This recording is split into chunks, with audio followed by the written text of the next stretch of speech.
Hey, what's going on there, folks? It's Kurt here. It's a chilly day here in the Northeast. We've got some rain, a little bit of mixed snow coming, and I got my mother's car here. It's pretty much due for an oil change. It's a 2018 Toyota Corolla, and it's pretty sweet and simple and easy as far as maintenance is concerned. So, if you're a returning subscriber, you may be just not even watching this video because you probably already know how to do basic maintenance and things like that. And if you are someone that's just on YouTube, like I want to change my own oil, I'm Googling how to change my own oil, and this video pops up. I'd really appreciate it. Well, I'm no whistling diesel or some fancy Joe Schmo. I'm just out in the driveway in the dirt and changing the oil in my mother's car here. I will help you out and give you some key points and some things that are related to and specific to the oil change and other things that you should check while you're doing this, especially if you don't bring your car in routinely to a shop. So without further ado, we'll get started underneath the hood here and I'll spin around. All right there, folks, moving on. What I didn't mention in the last part is you want to obviously get the car jacked up in the air or driven up on car ramps or some sort of safe lift procedure. Here I've got, like I said, just a couple of plastic car ramps. If you do get a set in your local auto parts store, obviously make sure they're going to hold the weight of your vehicle safely, and be careful when you drive up on them. Maybe feather the brake and the gas together and do not drive over the top of them. So you want to do that. Moving on here, I'll basically tell you what you need for the oil change, and then I'm going to go on to everything that you should check while you're doing this. And this also makes a car safer for a trip. And even if you're just going an hour out of town or something, it's not a bad thing to check. Even if you have a fairly new car, there's some things you still should check that fairly new cars can need. So moving on here, you got some 0W20 oil. This most of the time can be found on your cap. It doesn't matter what brand you use. Obviously, there's so many pros and cons out there in oil testing variations. Use your own judgment on your own type of lifestyle and what you want to use as far as your budget. So this is 020, and it's a 2018 Toyota Corolla. It has a 1.8 liter. I believe it's a 1.8 liter. Let me just double check here. Yes, so it's a 1.8 liter, and obviously it's a 4-cylinder. I do also use a Toyota oil filter. That's all personal preference too, and I do recommend OEM is best. OEM's always best for the vehicle because there's videos and stuff that will actually show you there's check valves and stuff in these filters, and every car manufacturer has them in different locations and set up different that can vary. So specific to a 2018 Toyota Corolla, you got a 9915 YZZ F2, and I bought this at Walmart. They are OEM filters. Careful, there's some counterfeit ones out there that you got to be careful of. So moving on, we've got the oil, we've got the oil filter, and you want to move on. You want to have a funnel of some sort when you go to fill the oil, and you want to have either a wrench or a 14 millimeter socket on a ratchet. And I've actually got an oil cup that goes onto the ratchet and extension to take the oil filter off, or you can use a handy they call it like a band clamp wrench for your oil filter. So that's that. I don't do this every time, but there's actually a couple of gaskets you can get from Toyota. These are for the oil drain plug. I do recommend replacing them. I use them probably a few oil changes and I replace them. So it is good to have that too. Not every vehicle is going to be like that. I think GM they have actually rubber on there, but you want to inspect it while you're in there and make sure it's still good. So okay, moving on to things you want to check underneath the hood. Well, I've already popped this out because it's hard to do with one hand. You want to check the air filter, hold it up in the air, make sure you can see light through it.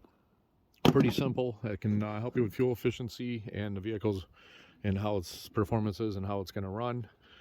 It's just a couple of clips. Sometimes you got to pull like a plug and a wiring harness off, and it's fairly simple on most vehicles. Moving on, when you're underneath here, you can look at your battery, make sure there's no corrosion on the terminals. Lift the positive up, make sure there's nothing on there if there's corrosion. You want to clean that up, and if the vehicle battery on this lasted about 3 years, which is pretty short for a battery, but if your vehicle's battery is getting 2-3 years old, it wouldn't hurt to test it, especially if it's winter time. So moving on, I always fill the washer fluid while I'm under here. Pretty simple. Get whatever kind of washer fluid you need for the type of season. whether it's warm or cold out or whatever. And moving on again, you want to check the coolant level in the reservoir, make sure that's good, especially if you're going on a trip or something like that. Whether it's a new car, old car, these are things you're going to want to check, especially if you don't bring them into a dealer to get it serviced routinely. You know, you can't just drive your car and expect it to be magical, but if you do these simple things, it can really help you out in the long run and yeah, make things last, like my channel. So next, moving on, you can take a look, and it's a little hard to see, but they call it a serpentine belt, and you want to look at that, make sure there's no like strings hanging off of it or cuts or any kind of wear or anything like that. Anything that looks obvious, cracks, and you know, inspect that, especially if you're going to go on a trip. You don't want to lose a belt. That can be a wicked costly repair bill if you got to bring it into a mechanic shop. If you're, you know, you're mechanically inclined enough, then you can just you know, change it at your own house. And moving on, so if you got an older car, this car doesn't have it, but you would have a power steering reservoir, you're going to want to make sure that is at the full cold or hot line, depending on how warm the vehicle is. And we'll move on to another simple thing you want to check. It can, you know, it's really good for your health too. There's actually what they call a cabin air filter. So most of them, Toyotas, a lot of GMs, they're actually right inside the glove compartment. So just pop this little lever off. It's actually like a little stabilizer so it doesn't fall fast. And then there's a little piece right here you push in, and a little knob on that side you push in. You want to hold it so it doesn't go crashing to the ground. And right behind there, you're going to find this mysterious filter that most people don't know about. You're going to pop that cover off, and yours is probably going to be white. This is a K&N one, so I can just clean them and I don't have to replace them. That's not going to add performance to your HVAC system too if you're going to add a K&N. It's just so you can reuse it, and you know, you don't have to go out and buy a new one. You can clean it yourself if you're that type of person. So there's that.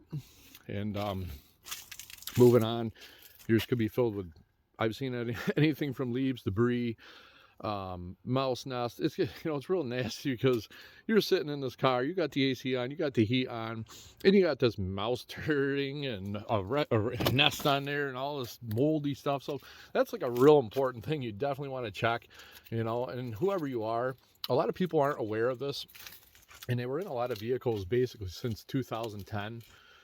As far as GMs, I think some of the older Toyotas, they put them in there, maybe someone can quote me if I'm wrong, but I believe like 05, 06. So moving on, there's that. Here's the other thing I do. So I go and actually where the door hinges are, I take a little squirt bottle. You can buy it at Harbor Freight or most of your auto parts stores, and I put whatever oil I'm using inside the door hinges right there. You just kind of give it a little squirt in here and a little squirt down there. And any vehicle, if you ever, you know, heard some kind of a car or something and somebody opens the door and you get like a wicked loud squeak or squawk noise or the door drops, it's very important to do. Especially a vehicle, the doors open constantly. Sometimes even some vehicles, if they're heavy duty trucks and things, they'll have a roller in here instead of what they call a door check. You can put a little bit of oil or grease on this too. I don't really the more you put on there, the more the door is just going to free swing open, so I leave it alone. But definitely the hinges, top and bottom.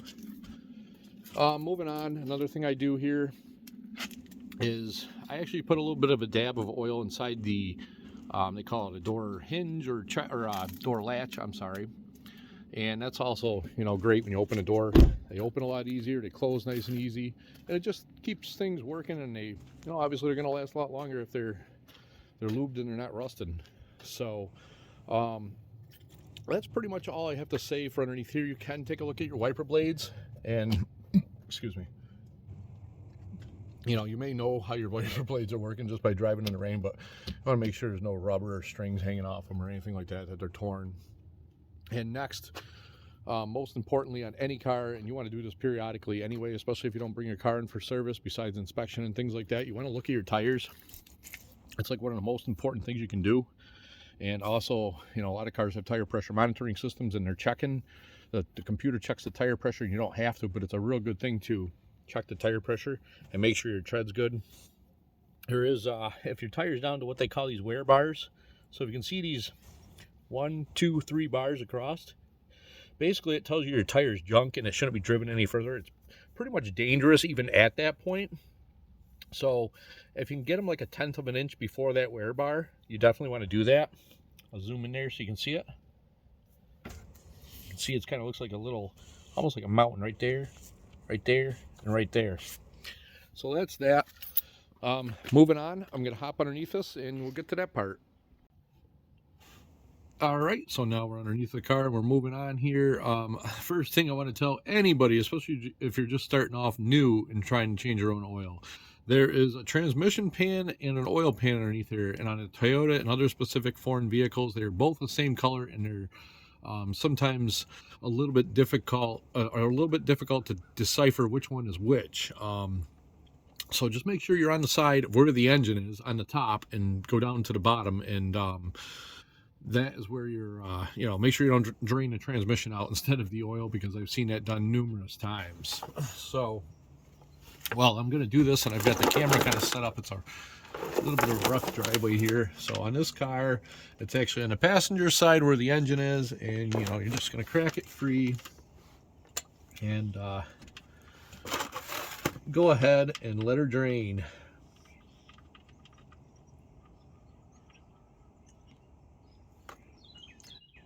And the actual drain plug gasket, if you can see right here, so the little blue gasket I was talking about is actually stuck on the oil pan. So you're gonna want to take a little screwdriver or something, which I'm not gonna do right now. I'm gonna have to go get one, and you just want to pry it off there. You don't want to put double gaskets on there. Moving on to this car, the oil filter is actually right here to the left. And I don't know if this wrench is, it's actually too small. It's actually too big, so make sure you get the right size wrench. I haven't done this in about 10,000 miles. So I don't do it often, I just drive this car. But moving on here. See if I can get this baby on there. And without making a mess, I got the oil drain. You kind of wait until the oil is done draining, so you ain't gotta. I'm just trying to do this to get the video going so you can see what I'm doing here. And there we go. And we get her loose. Get stuck on there. If you don't like getting dirty, it's definitely not the job for you. Spin the filter loose. And you can drop it if you don't want to drop it. I was going to say you can drop it, but you don't want it. There's actually a little post. You can put it on this oil filter so it'll drain. And you're going to want to have a rag handy, which I don't, so I'm just going to let it drip into the bucket. And another thing you want to make sure is the gasket from the oil filter is not stuck on here. And make sure it's on the filter. You put double gaskets on, you start the vehicle, and it's going to automatically, it's just going to start leaking right out, spraying right out of there. Pressure will overcome the gasket in between them and blow it right out of there. You don't need that. You can blow the engine or have a mess like that. So I'm going to move on to the next point in reinstalling stuff and talk about a little bit of what you can check while you're underneath the car. All right, moving on. I don't know if you can hear in the background. It's actually sleeting out now, so it's just beautiful weather out here to be doing this. I've got the little blue gasket. I apologize for the last part that I actually hit the camera with the creeper and spun it. So to put the little blue gasket on that, I remove the other blue gasket, and you want to go ahead and just, simple enough, thread the baby in there. Careful not to cross thread it. Do it by hand. And take your 14 millimeter and go ahead,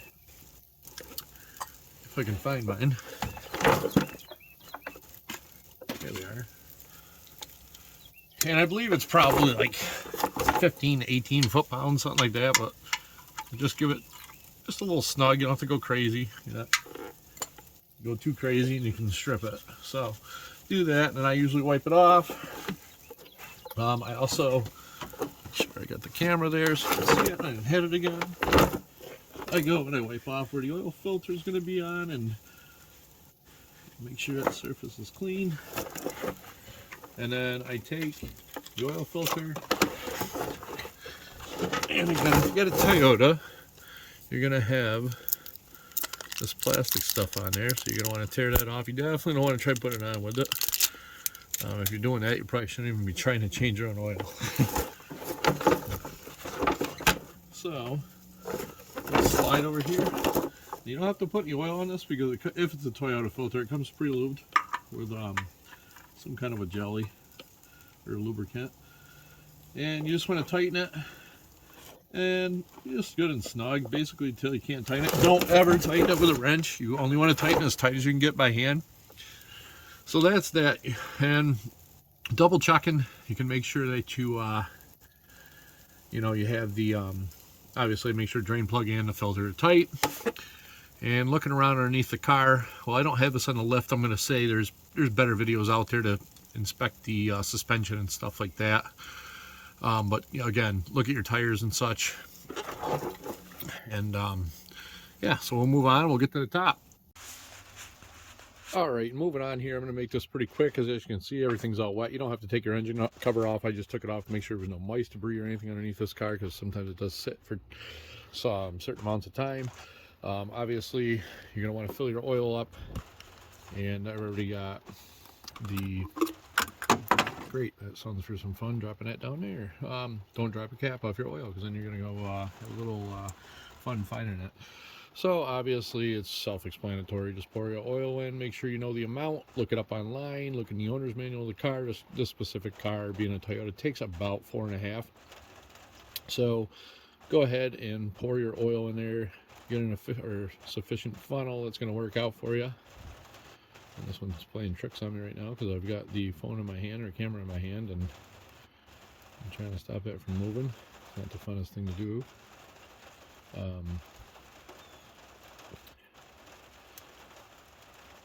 So yeah, put about 4.5 in there. And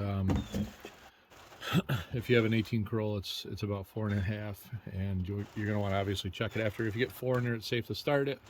And make sure you check it once the car is off the car ramps and on the level ground. You don't want to check it while the car is tilted in the air because you're getting an inaccurate reading. So that's that. Continuing on, I got to search for that cap and put that on there. And I'm going to, obviously I got to put the oil cap back on there and close that up. And make sure your dipstick, if you pulled it up previously for prevent vacuum with changing the oil, then you will... yeah, go ahead and put your cap on, put your dipstick in, and go ahead and start the car and check your oil. So that's that, and I'll move on from there. Alright, so before we go to start the engine and back it off the car ramps, you can do this at your own will whenever you want to do it, timing wise. You're going to want to take and there's a maintenance reminder. It may have been on. This is maybe what reminded you to change the oil. If it isn't on, it's a good thing to do just so it doesn't come up early and you think there's something wrong with the car, or you could also go by this too. Well, I can't say you can go by it for an oil change because it could also be for other things like specific to vehicle manufacturer. It could be tire rotations on how long they want to do it. So what you want to do on a specific Toyota, I'm going to say Tacoma Corolla, 2018 Toyota Corolla, you're going to want to put it on trip A. I already have it on there. I'll show you here what you want it on. So you want it on trip A, and the key's got to be off, and hopefully I can do this without knocking the phone over. So you want to push the trip button with the key off, and you want to turn the key on, and you're going to see it says resetting maintenance data. So again, it could be oil changes, tire rotations, fluid checks, whatever the vehicle manufacturer, and that's it. It's all set, and you won't have this maintenance due on your informational screen here. So moving on, another little thing before I start it is you can write it down inside or do whatever you do. I have a little just a little machine at Walmart, and I print out an oil sticker that reminds me when to change the mileage on it, or when to change the oil on it. I don't go by the maintenance reminder. I go by the mileage. It's all personal preference. So moving on here, we'll go ahead and start it up. And I've got the e-brake on here, so we'll release the e-brake and we'll back the car up and we'll go out and we'll check the oil on this beautiful rainy day. It's definitely a good day. You can check your wipers. So we'll just keep the brake on and ease off the car rims. Make sure you take your oil bucket out from underneath the car, especially a low car like this, because yeah, that can just turn into trouble. You may hit it and spill it all over, or crack it or break it. So that's that. Let it run for just about a 60 minutes or 60 seconds, something like that, and then go ahead, shut it off. Now it's level off the car ramps, and we'll move out here.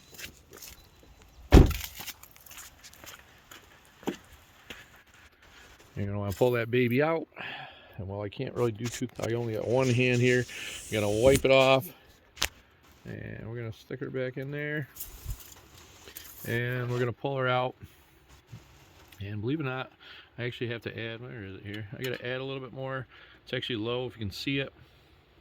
It's right there just above the low line. And that's actually the safe zone, but you want to, every car I've ever changed the oil on, I always, when it's cold, I get it up just about to the top dot. And, you know, some cars do burn a little bit of oil from time to time too. So, well, I'm not going to film that. I just got to add probably like basically 1/10 of a quart, and that'll top her off. And one other thing I didn't mention is you can actually, this is a big thing too, you can actually lube the hood hinge here, and it makes for ease of opening of your hood, and so it closes good too. So again, hey, if you got it this far, thanks again so much for watching. I hope you learned something, and consider subscribing, giving a thumbs up, give me a little input if there's something you would have did different, and leave a comment. And thanks till next time.